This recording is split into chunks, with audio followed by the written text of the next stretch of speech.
and you keep thinking, I don't even know where to start, this video is for you.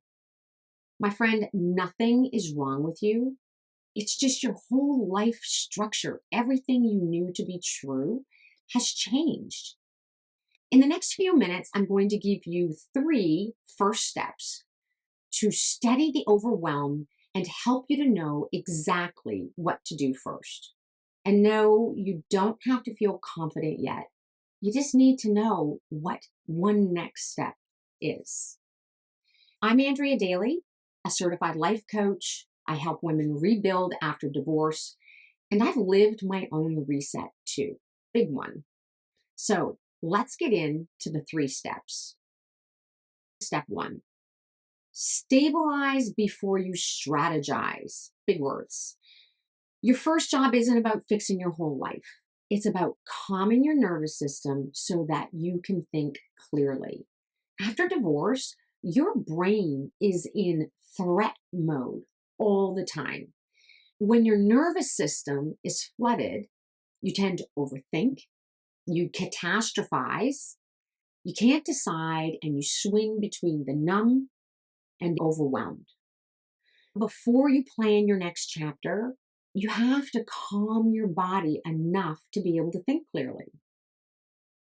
So, an example of this step is the doom and scroll and spiral loop.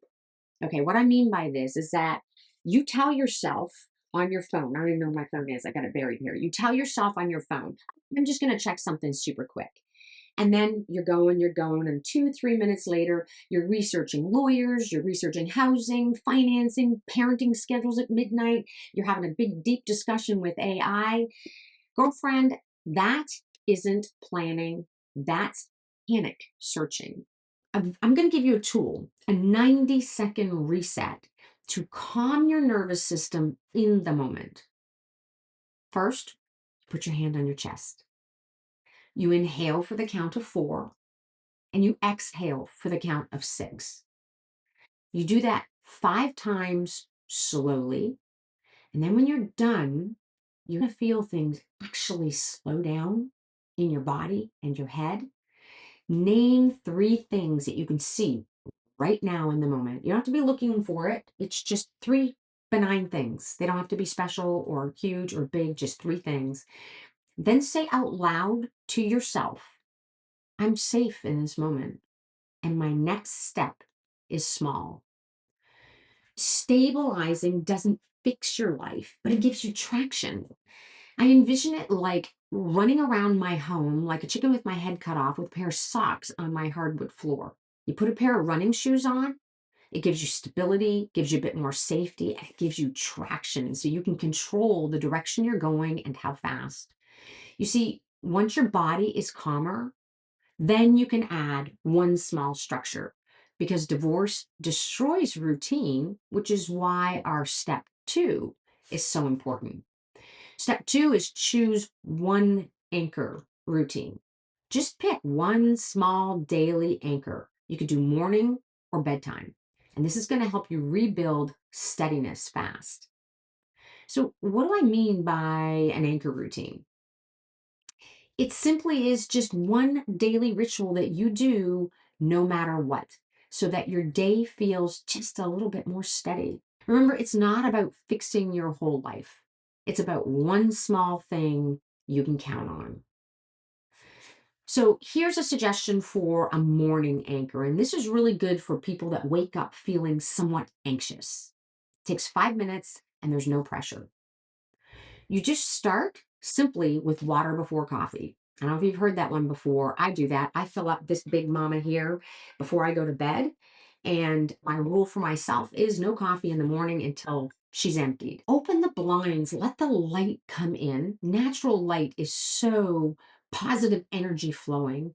And then if you can, step outside for 60 seconds.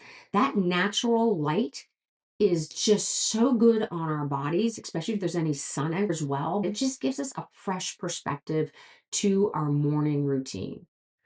Now, this is a suggestion that's still part of our morning anchor. Whether you like to write or you just want to reflect on it, no biggie. You choose what works best for you. 3 lines, okay? Today feels I need one step is it just allowed you to pull the chaos in and focus on the things that you feel and need and a decision you make to move forward. You see, if mornings are chaotic, this gives your brain one consistent start. This is a good nighttime anchor, really best for like lonely evenings. I know what it feels like to be alone in the evenings, and we can really get in our heads and we can really start digging deep in places that our heads don't really belong, which then creates a sleepless night. This anchor takes about 10 minutes. First thing I recommend is put your phone in a completely different room. Zero distractions. You don't hear vibrations or anything else. Have a nice hot shower or a bubble bath, depending on what your preference is, then get into some comfy clothes. When we get in our comfy clothes, it really signals to our brain that we're safe. Then do a little breath work with your in for 4, out for 6, times 5, and then pick tomorrow's one thing you're going to focus on. Not 10 things, just one thing that you can feel like you're in control of. You see, nights are where grief is going to hit the hardest. And a night anchor can prevent that spiral. Getting into these routines in step number 2 help reduce decision fatigue. Divorce can create thousands of tiny little decisions we have to make, and it can take us on this spiral loop where you don't know where to start, and you're never going to get through it all. Creating an anchor in your day helps to remove a lot of that chaos and allow our minds to think more clearly. Step number 3, one tiny decision this week. It can be around boundaries, finances, your living arrangement, or support you might need. Just one tiny decision. And what I mean by reducing chaos is that we don't have to solve everything. It's just one decision that can bring some relief, simplicity, or safety. And I know for me, I don't like chaos at all, and I will go overtime trying to remove it from my life. But I feel like I got to do it all in one moment, and I just can't let go until it's all calmed down. But the better, healthier way to get in control of things, it's just small steps. One small decision that brings relief, simplicity, or safety. Your life will feel better once it gets simpler. So pick a lane. I'm going to give you some categories. I already mentioned them briefly, but just pick one category and then dig in to figure out exactly what you're going to do under that category this week. So, boundaries, that's the one that's going to give you the most immediate relief. What I mean by boundaries is setting up personal boundaries for yourself to be able to honor yourself and what you need. And it gives you that opportunity to have space to make decisions that serve you. So, things that you can kind of talk through, like being able to decide about with your ex, being able to say, I'm not discussing the marriage details, or please text or email me instead of calling. Calling can be a trigger. You can actually be having a productive, fine moment, and all of a sudden your ex calls and completely robs you of your joy in the moment and sets you up with a day load of stress. You can also say, I'm not available last minute. It's not your job to make yourself available every time he says jump, you say how high. When it comes to kids, I'm limiting conversations to just kids' logistics. We don't need to talk at all unless it's about the kids. And so, if you're not used to talking this way and you're used to people pleasing, you might not even have the vernacular on board to be able to put these sentences together. So, here's some usable script lines.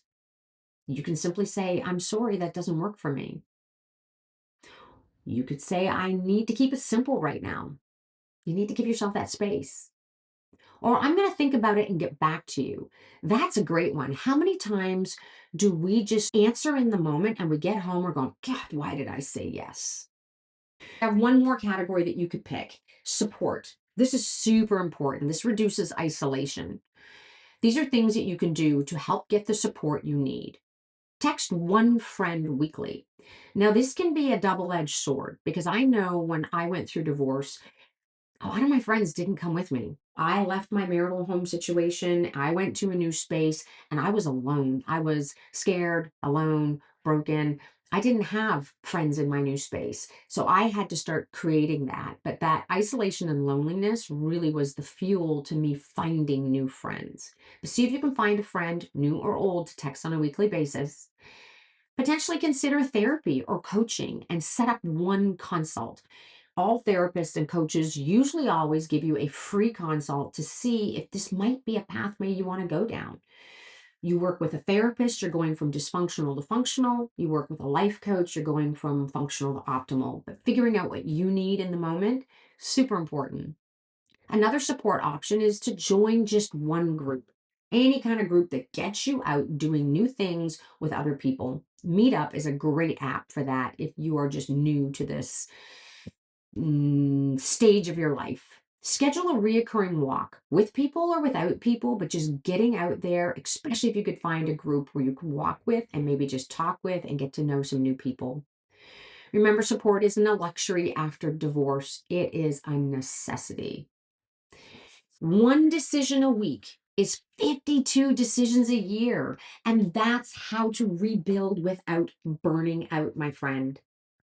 Thank you for listening. I hope you have learned something and you can take these things away and put them into your life today. 3 steps. That's it. So, if you're starting over after divorce, grab the free gift down below.